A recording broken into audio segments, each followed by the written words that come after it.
So, camshaft alignment. Yan.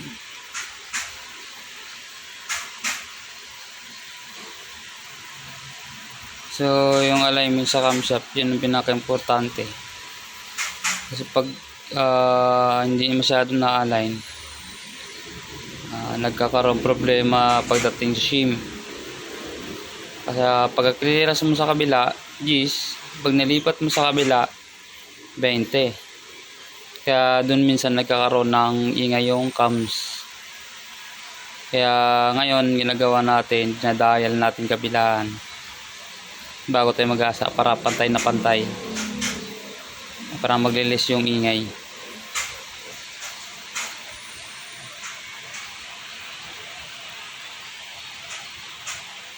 Kasi pag kulang sa dial, ano ba, magkaroon na ng 0.5 dyan, napakalaking diferensya na yun.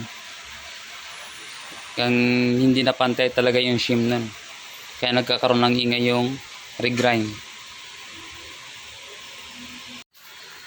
Yan yung gitna, hindi na naman diretso dahil may butas. So,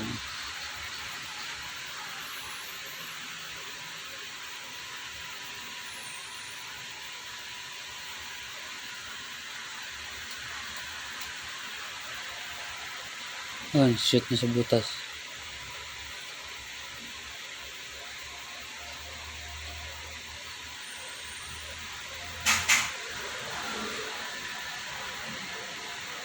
Dulot dulo, dinadial natin yan para pantay. Diyan o nagkukus ng ingay.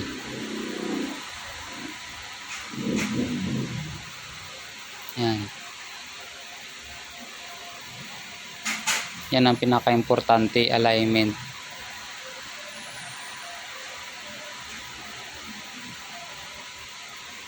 Kasi kung kahit gaano kakintab yan, kung kulay niya pa rin sa align yan, maingay pa din yan.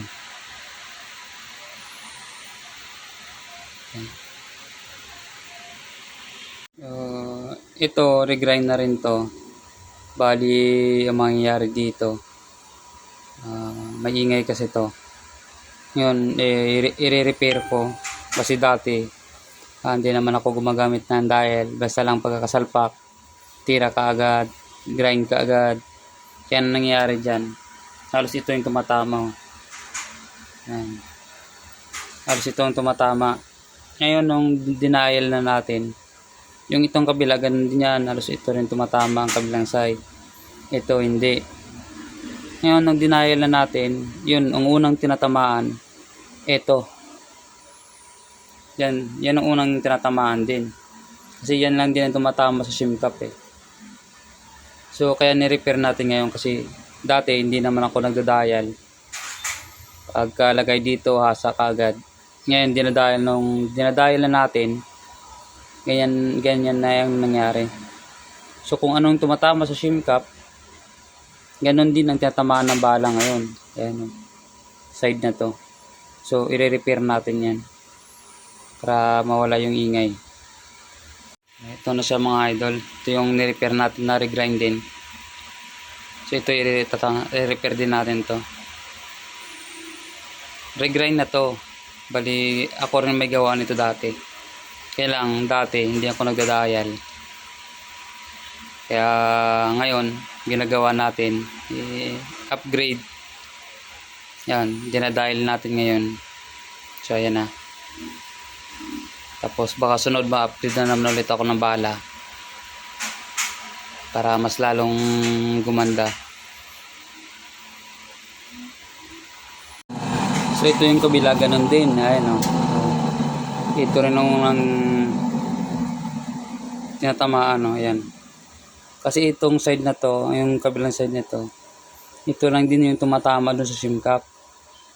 Yan ang inaasa natin. Yun nga ang unang tinatamaan ng bala. Ayan. Yung part na to, hindi tumatama sa shim cap yan. So itong part na to, ang gilid, yan ang tumatama. Ngayon, nung sinalang natin dito at ginamitan ng dial, ganyan na ang nangyari. Ito ang naunang tinatamaan, yung side na part na to, kung saan yung tumatama sa shim cap. Yan. Yan o.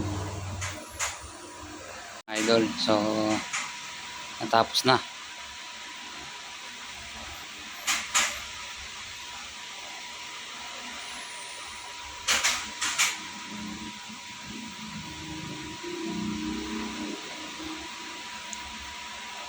Ito, bali, ikakabit to dun sa 200cc. Yan. Ang 200cc to. Yan o.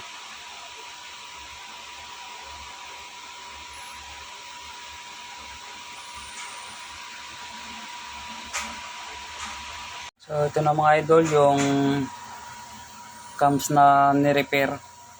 Yan. Na hindi pantay. Yan.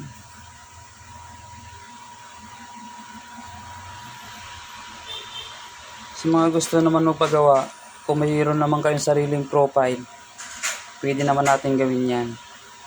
Para lang sa inyo yung profile nyo. I-message nyo lang po ako para magawaan ko kayo ng sarili nyong profile.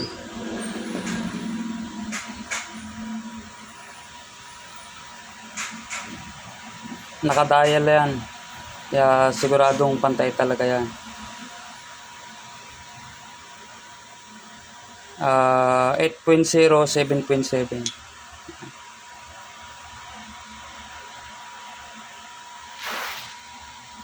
Dito lang yan sa